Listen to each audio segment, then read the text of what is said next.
سے بھیج سکتے ہیں، انشاءاللہ وہ جواب بھی آپ کے دے دیے جائیں گے۔ آج ہم عقائد کے اعتبار سے جس سوال کو موضوع زیر بحث بنائیں گے وہ ہے کہ آیا ہم اپنے کاموں میں مجبور ہے یا آزاد؟ جتنے بھی افعال، جتنے بھی کام ہم انجام دیتے ہیں، جتنے بھی ہمارے ایکشنز ہیں، آیا ہم اس میں باؤنڈ ہے، بالکل مجبور ہے، یا خدا نے ہمیں بالکل فری رکھا ہے، آزاد ہے؟ اگر ہم یہ فرض کر لیں کہ ہم اپنے سارے کاموں میں مجبور ہے، جیسے ایک پورا ایک گروہ ہے جن کا عقیدہ یہ ہے کہ ہم اپنے کاموں میں مجبور ہے، آزاد نہیں ہے، جو کچھ بھی ہوتا ہے اللہ کی طرف سے ہوتا ہے۔ جیسے یہی پالیسی بنو امیہ نے اختیار کی جب امام حسین علیہ السلام کے ساتھ تمام طرح کے مظالم اور سب بیویوں کو اسیر کر دیا، تو ابن زیاد نے اور یزید نے خاص طور پہ آپ خطبوں میں سنے کیا کہا کہ دیکھا خدا نے تمہارے ساتھ کیا کیا۔ یعنی جو ذہن میں تصور، عقیدہ جو اس زمانے میں لوگوں کے ذہنوں میں ڈالا جا رہا تھا وہ یہ کہ ہم جو اقتدار پہ آئے ہیں، ہم جو ایز اے لیڈر منتخب ہوئے ہیں، یہ بھی خدا کی جانب سے، اور جو تمہارے ساتھ جتنا بھی ظلم ہوا ہے، جو تمہارے ساتھ برا ہوا ہے، یہ بھی خدا کی جانب سے۔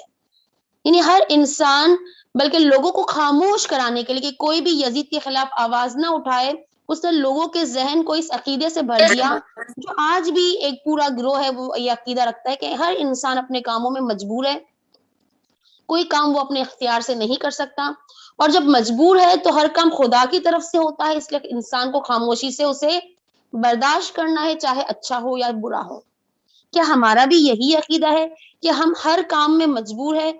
اگر ہم ہر کام میں مجبور ہوتے، یعنی ہمارے اختیار میں کچھ نہیں ہوتا، تو قیامت کا کانسیپٹ ہی نہیں ہوتا۔ پہلی بات، جزا اور سزا پھر کس بات پر ہوتی؟ جہنم اور جنت پھر کس بیس پر انسان کو جنت میں یا جہنم میں ڈالا جاتا؟ یعنی قیامت کا ہونا، جنت اور جہنم کا ہونا، جزا اور سزا کا ہونا، یہ سب بتاتا ہے کہ انسان اپنے کاموں میں مجبور نہیں ہے، اختیار ہے۔ انسان کے پاس اختیار میں دو راہیں ہیں، اب یہ انسان کے اختیار میں ہے کہ وہ کس راہ کا، کس طریقے کا انتخاب کرتا ہے اور اپنی زندگی گزارتا ہے، اور اپنے آپ کو آیا سزا کا حقدار کہلواتا ہے یا جزا کا، آیا وہ خدا کے قریب ہوتا ہے یا وہ خدا سے دور ہو کے شیطان کے قریب ہو جاتا ہے۔ یعنی یہ تو ہمیں معلوم ہے کہ انسان مجبور نہیں ہے، اختیار دیا ہے۔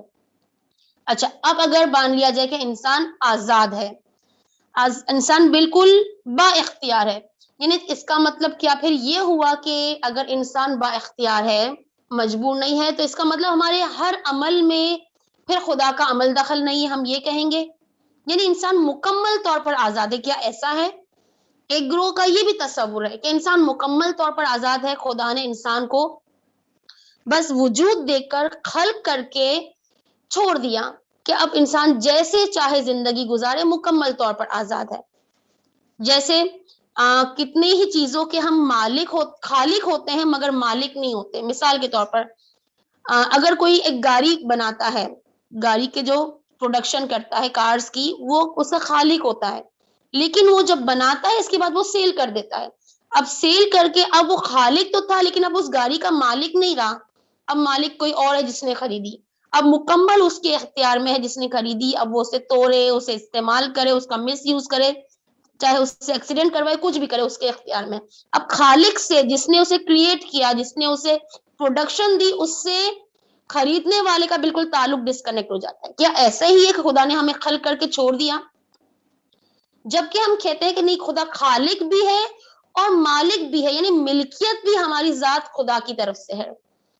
ایسا نہیں کہ صرف خدا خالق ہے، بلکہ خالق ہونے کے بعد ہر حال میں تا زندگی، جب تک ہم زندہ ہے، بلکہ ہر چیز کا خدا مالک بھی ہے۔ ہم کہتے ہیں مالک کا مطلب جس کے اختیار میں ہو، جیسے اب گاڑی کی مثال دی، خالق کوئی اور ہے، جس نے خرید لیا وہ مالک ہے۔ اب دونوں کا آپس میں ڈسکنیکشن ہے، رابطہ نہیں ہے، لیکن خدا کہتا ہے کہ میں خالق بھی ہوں، مالک بھی ہوں، رب بھی ہوں۔ رب یعنی انسان کی پرورش کرنے والا، انسان کی ہر ضرورت کو وقتاً فوقتاً پورا کرنے والا۔ تو خدا نے ہمیں آزاد تو نہیں چھوڑا، خدا خالق بھی ہے، مالک بھی ہے۔ تو کیا فیصلہ کر سکتے ہیں ہم کہ آیا ہم اپنے کاموں میں مجبور ہے بالکل یا ہم آزاد ہے بالکل؟ اب چھٹے امام صادق کے آل محمد امام جعفر صادق علیہ السلام ارشاد فرماتے ہیں کہ معاملہ نہ آزادی کی طرف ہے نہ مجبوری کی طرف ہے، یعنی نہ انسان مکمل طور پر مجبور ہے نہ مکمل طور پر آزاد ہے، بلکہ امر بین الامرین ہے۔ یہ ایک اصطلاح ہے جو امام نے استعمال کی، امر بین الامر، یعنی دونوں کے درمیان کا ایک معاملہ ہے۔ اب دونوں کے درمیان کا معاملہ کا مطلب کیا؟ یعنی انسان نہ مکمل طور پر آزاد ہے نہ مکمل طور پر مجبور ہے۔ کچھ اختیارات خدا نے اپنے ہاتھ میں رکھے ہوئے ہیں، کچھ اختیارات انسان کو دیے ہیں۔ اب جو اختیارات انسان کو دیے ہیں صرف اسی کی سزا اور جزا رکھی ہے، اسی کے لیے روز قیامت فیصلہ ہوگا۔ اب میں اس کو مثال کے ذریعے آپ کی خدمت میں واضح کروں تاکہ یہ کانسیپٹ کلیئر ہو جائے۔ مثال کے طور پر ایک بچہ ہے جس کو اسکول میں لنچ کھانا ہے، لنچ کھانے کے لیے باپ اس کو پیسے دیتا ہے، ماں نے یا باپ نے اس کو پاکٹ منی دی، پیسے دیے اور پیسے دے کر سمجھایا بھی دیا کہ دیکھو کوئی جنک فوڈ نہیں کھانا، کوئی ایسا فوڈ نہیں کھانا جس سے آپ کا گلا خراب ہو، آپ کی طبیعت خراب ہو، اور یہ پیسے آپ کو دے دیتے ہیں۔ اب وہ اسکول جاتا ہے، اسکول جا کے کوئی ایسی چیز کھا لیتا ہے جس سے اس کا گلا خراب ہو گیا، اس کی طبیعت خراب ہو گئی، وہ بیمار ہو گیا۔ اب اس کے بیمار ہونے میں قصور کس کا ہے؟ آیا بچے کا ہے یا باپ کا ہے؟ پیسے تو باپ نے دیے تھے، لیکن ہم کیا کہیں گے؟ باپ کا قصور نہیں ہے، بچے کا قصور ہے، کیونکہ بچے نے اپنے اختیار سے ایک غلط چیز خریدی، ایک غلط چیز خرید کر کھائی، تو اب وہ بیمار ہو گیا، حالانکہ پیسے باپ نے دیے تھے۔ اگر باپ پیسے نہ دیتا تو وہ بچہ وہ چیز نہ خریدتا، لیکن پھر بھی ہم باپ کو قصوروار نہیں ٹھہرائیں گے، بچے کو ٹھہرائیں گے۔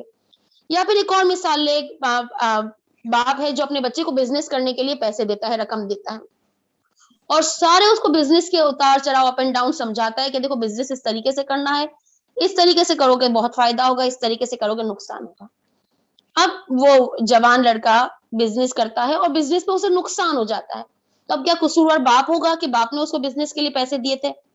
نہ، قصوروار وہ خود ہوگا، حالانکہ پیسے باپ نے دیے، لیکن اسے دونوں راہیں معلوم تھی کہ میں کون سا کام کروں گا تو مجھے فائدہ ہوگا یا کون سا کام کروں گا تو مجھے نقصان ہوگا۔ استاد محسن کراتی اس کو بہت اچھی مثال کے ذریعے سمجھاتے ہیں، کہتے ہیں کہ مثال کے طور پر ٹرین ہے، ایک الیکٹرک ٹرین جس کا اوپر سے ایک الیکٹرک کے ذریعے سے رابطہ ہے، کنیکشن ہے، اور وہ الیکٹرک کے ذریعے سے چل رہی ہے۔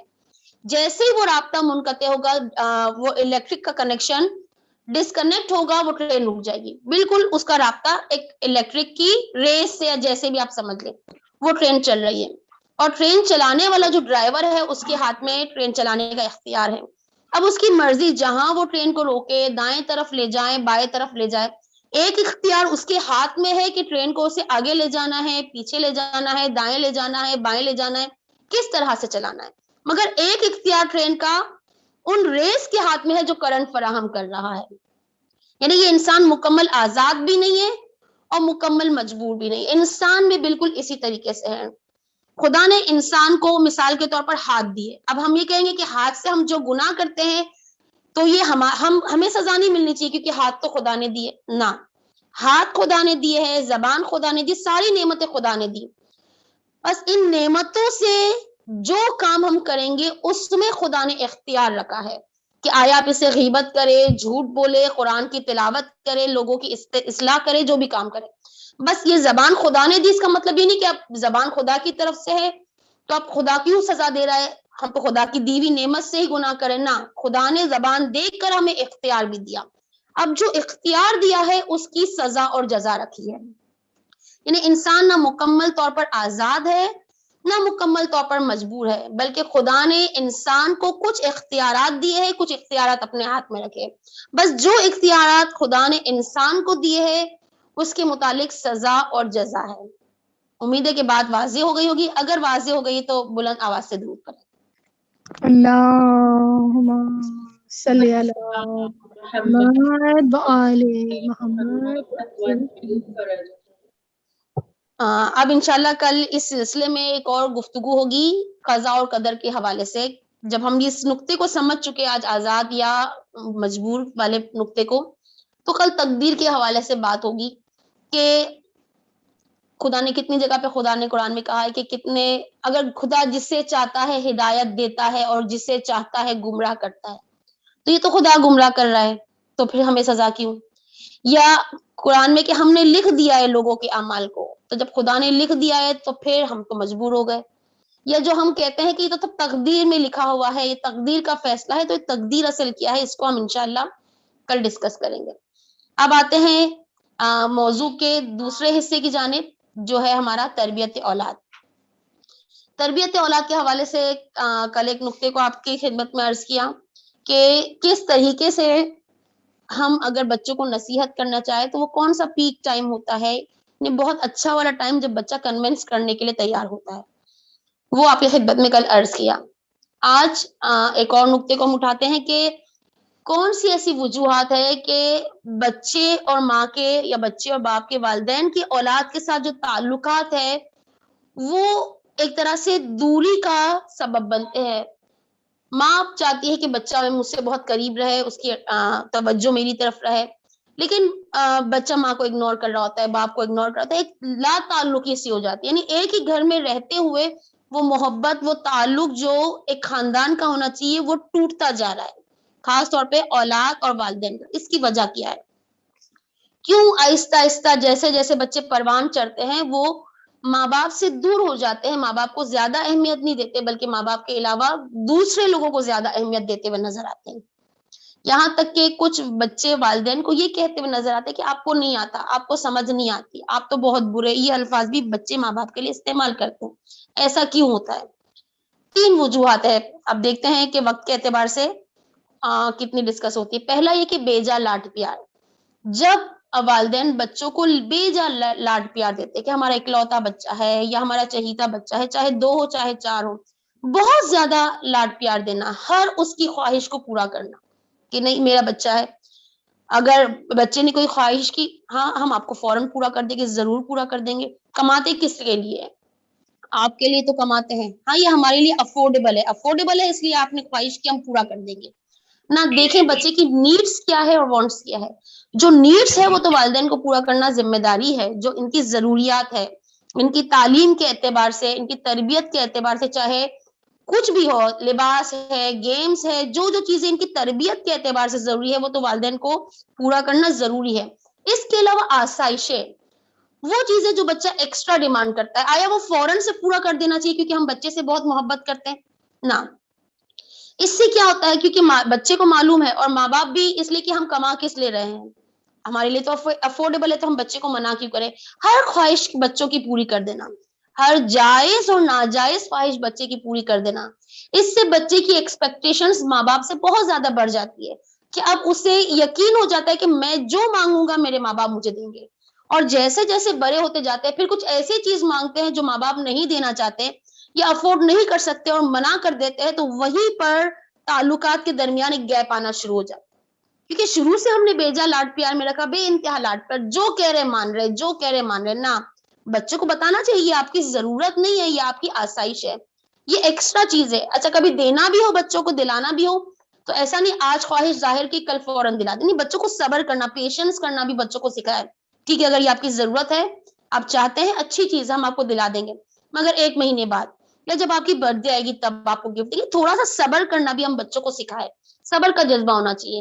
اگر فوراً بچے کی خواہشات کو پورا کر دیں گے کہ ہم آئے کس لیے ہیں اس ملک میں، کمانے کے لیے آئے ہیں، بچوں کو آسائش دینے کے لیے آئے، تو ایک دن ایسا آتا ہے کہ اتنے زیادہ لاڈ پیار کی وجہ سے بچہ اور ماں باپ، ایک دن ایسا ہوتا ہے کہ آپ خود دیکھیں گے، مشاہدہ کر سکتے ہیں لوگوں کے درمیان کہ ان کے تعلقات ختم ہو جاتے ہیں کیونکہ بچہ بہت زیادہ خواہشات کا عادی ہو جاتا ہے. اور پھر جس موقع پر ماں باپ ان خواہشات کو پورا نہیں کر سکتے تو وہاں پر بچوں کو ماں باپ سے دشمنی ہو جاتی ہے، ان کو ماں باپ برے لگنے لگتے. یہ ایک وجہ. بہت تیزی سے میں آگے بڑھوں گی. دوسری وجہ اوور فیسیلیٹیشن، بے جا بچے کو آسائشیں دینا، یعنی بہت زیادہ بچے کو اتنی سہولتیں فراہم کرنا کہ وہ بچہ سختیوں کا عادی نہ بنے، سختیوں کا بالکل عادی نہ بنے. اسکول سے گھر پہ آئے تو اسے خود کے لباس کو اٹھا کے خود سے ماں ٹھکانے اس کی جگہ پر رکھ رہی کہ نہیں بیٹا آپ تھکے ہوئے ہو، آپ نہ کرو، یہ بیگ میں آپ کا رکھ دوں گی، آپ کا لباس رکھ دوں گی، آپ صرف آرام سے بیٹھیں، کھانا کھائیں، کھانا کھانے کے بعد لیسن کریں، کوئی محنت نہیں، کوئی مشقت نہیں. زیادہ آسائشیں دینا، بچوں کو سختی کا عادی بنانا چاہیے، یہ ٹریننگ کا حصہ ہے. اسکول میں یہ ٹریننگ ہوتی ہے، بہت اچھی بات ہے، گھر میں بھی یہ ٹریننگ ہونی چاہیے کہ بچوں کو سختیوں کا عادی بنائے، گھر کے کاموں میں بچوں کو حصہ دلوائے، بچوں کو بتائے کہ چاہے آپ جتنے تھکے ہو یہ آپ کی ذمہ داری ہے، آپ کو انجام دینا ہے. میں ایک چھوٹی سی مثال دوں، کچھ سائنٹسٹ تھے تتلی پر، بٹر فلائی پر ایکسپیریمنٹ کر رہے تھے کہ اس کا جو ایگ ہے کس طریقے سے اس ایگ سے یہ اس کا بیبی نکلتا ہے اور گروتھ کیسی ہوتی. جو ہیڈ تھا، انچارج تھا، اس نے اپنے سارے اسٹوڈنٹس کو ایک ایک ایگ دیا اور کہا کہ اس کو آبزرو کر کے کس طریقے سے یہ اس کے اندر سے بٹر فلائی نکلتی ہے اور اسٹیپ بائی اسٹیپ اس کی گروتھ ہوتی ہے. ہر ایک اسی طریقے سے آبزرویشن کر رہا تھا. اب جب یہ انڈے سے بچہ نکلنے کا پروسیس ہوتا ہے، اس میں اب نے دیکھا ہوگا کوئی بھی جانور اس کو نکلنے کے لیے تھوڑی سی محنت کرنی پڑتی ہے، وہ زور لگاتا ہے، اس کے بعد وہ ایگ جو ہے وہ کھلتا ہے اور اس کے اندر سے اس کا بیبی نکلتا ہے. اب یہ جو اسٹوڈنٹ تھا اس نے دیکھا کہ وہ بچہ جو ہے اندر بہت کوشش کر رہا ہے باہر نکلنے کی، ہاتھ پیر مارنے کی، تو اس نے اس انڈے کو خود سے توڑ دیا، بریک کر دیا کہ یہ بچہ آسانی سے نکل جائے، اور نکل بھی گیا جلدی سے، اور یہ خوش بھی ہوا کہ یہ کام جلدی ہو گیا، وہ اس کو اتنی محنت نہیں کرنی پڑی. اب اس کے بعد آہستہ آہستہ سارے اسٹوڈنٹس کے پاس انڈر آبزرویشن تھی ان کی بٹر فلائیز کی بیبی، پھر وہ کس پروسیس سے بری ہوتی ہے. اب اس اسٹوڈنٹ نے دیکھا کہ سب کی سیم ایج ہے، لیکن جو میرے پاس بٹر فلائی ہے وہ اڑ نہیں سکتی، وہ فلائی نہیں کر سکتی. اس کو بہت حیرت ہوئی کہ کیا وجہ ہے کہ یہ اڑنے کے قابل نہیں ہے، یہ پرواز یوں نہیں کر سکتی باقی تتلیوں کی طرح. اس نے اپنے استاد سے، اپنے ٹیچر سے پوچھا کہ یہ کیا ہوا وجہ، تو اس کے ٹیچر نے بتایا کہ جب وہ اپنے ایگ میں سے نکلنے کے لیے خود محنت کر رہا تھا، اس کی وینز میں سب جگہ پہ بلڈ سرکولیٹ کر رہا تھا، جس کی وجہ سے اس کے سارے سے باڈی پارٹس جو ہے وہ ایکٹیو ہو رہے تھے. آپ نے اس کو ایک آسانی دے دی جس کی وجہ سے اب اس کے پروں میں وہ طاقت نہیں ہے کہ وہ فلائی کر سکے، وہ پرواز کر سکے. یعنی آپ نے ایک آسانی کے ذریعے سے اس کی ایک صلاحیت کو ختم کر دیا. بتانے کا مقصد یہ کہ ہم کتنی ہی بچوں کی صلاحیتوں کو مار دیتے ہیں ان کو آسانیاں دے کر، سختیوں کا عادی نہ بنا کے. ایک خاتون، بہت بری خاتون تھی، اس کے چھت پر ایک شاہین ایک پرندہ ہے، وہ آیا، اس کا بچہ آیا، زخمی تھا، اس نے زخموں کو صاف کیا، اس کو نہلایا دلایا، پھر دیکھا تمہارے تو ناخن اتنے بڑے بڑے ہیں، ہمدردی میں آ کے اس کے ناخن کاٹ دیا. اب وہ ناخنوں سے ہی کیا کرتا تھا، اپنے شکار کو نوچتا تھا، لیکن اس خاتون نے ہمدردی میں اس کے ناخن کو کاٹ دیا. اب کیا ہوا، زندگی بھر وہ پرواز کر کے اپنے شکار کو پکڑنے سے محروم ہو گیا. ہم ماؤں کی یہ ہمدردیاں، یہ کہ ہم بچے کو بہت زیادہ فیسلٹیز دے، بہت زیادہ سکون سے رکھیں، انہیں سختیوں کا عادی نہ بنائیں، ان کی کتنی ہی صلاحیتوں کو مار دیتے ہیں. اور جب وہ پریکٹیکل لائف میں قدم رکھتا ہے تو پھر وہ سکسیسفل نہیں ہوتا، صرف اسی وجہ سے کہ ہم نے بہت زیادہ آسائشیں دی ہیں.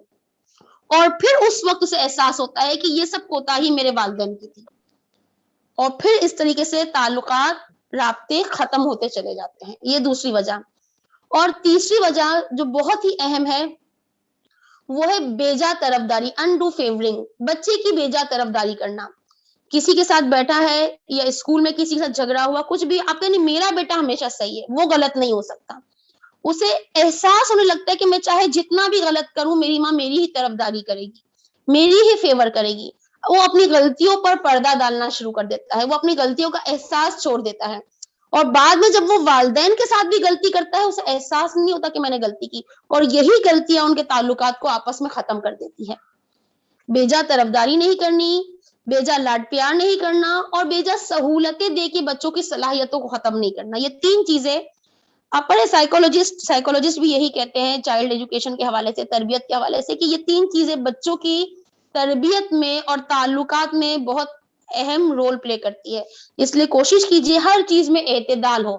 ایسا نہیں بالکل لاڈ پیار نہیں کرنا، ہر چیز میں عدل، اعتدال ہو، کہ کہیں پر بھی بہت زیادہ نہ ہو جائے، کہیں پر بھی بہت کم نہ ہو جائے. امید ہے اس نقطے کو بھی آپ لوگ سمجھ گئے ہوگے.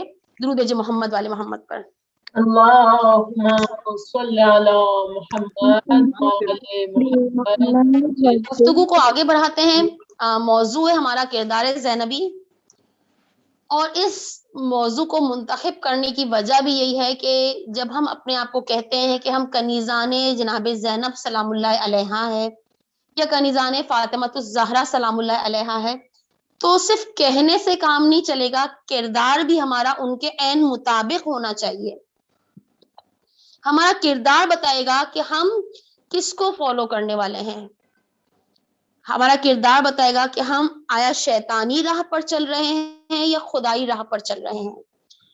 ان کی زندگی کو صرف مصائب کی حد تک ذکر کرنا یعنی ان کے ساتھ ہی نا انصافی کہ ہم نے حق ادا نہیں کیا.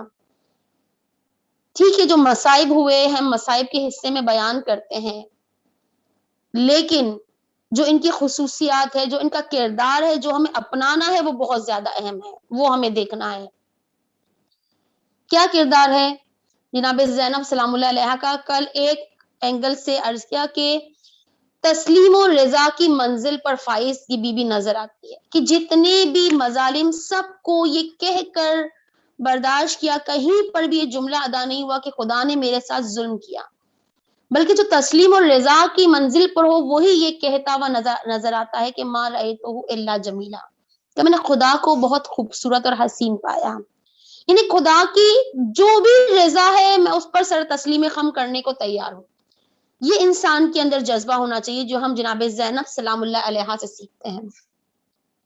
آج ایک اور ان کی زندگی کے ایک اور نقطۂ نظر سے ان کی زندگی پر نگاہ ڈالتے ہیں.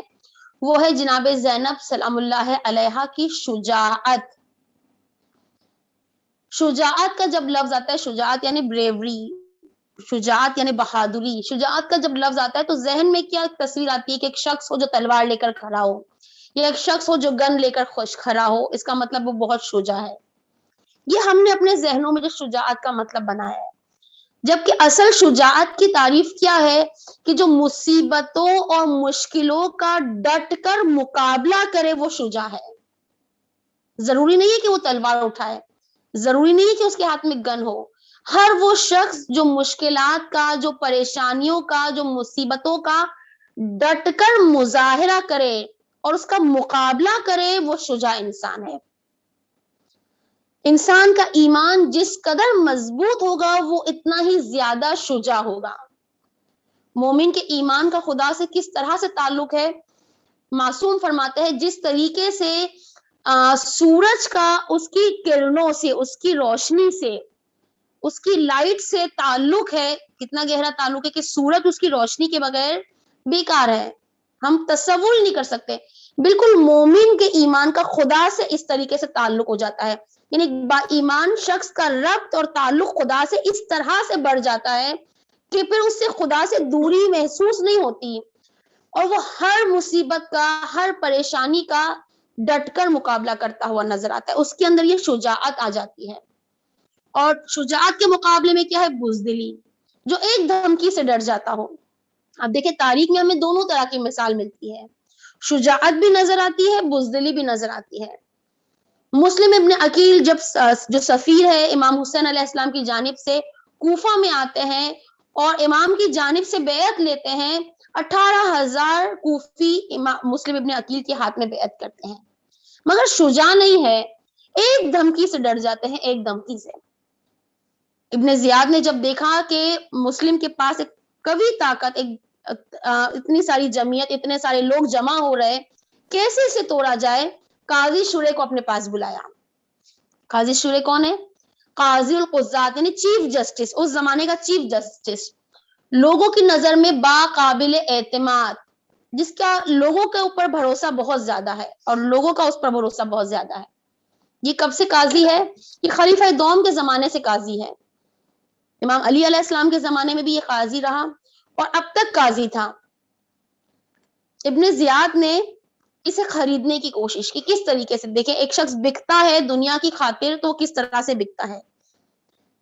ابن زیاد نے اپنے سپاہیوں کو، اپنے ساتھیوں کو بھیجا قاضی شورے کے گھر پہ اور کہا کہ اگر آپ ہمارا ساتھ دیں گے حسین علیہ السلام کے خلاف تو ہم آپ کو 1,00,000 درہم دیں گے. قاضی شورا نے پہلی دفعہ تو انکار کر دیا کہ نہیں، میں علی کے بیٹے حسین کے خلاف ایک جملہ نہیں بول سکتا، کچھ نہیں کہہ سکتا، یہ 1,00,000 درہم مجھے نہیں چاہیے. چلا گیا، وہ ساتھی وہاں سے چلے گئے. اب ابن زیاد نے دوسرا طریقہ اپنایا. خریدنا تو تھا قاضی شورے کو، کیسے خریدا؟ اب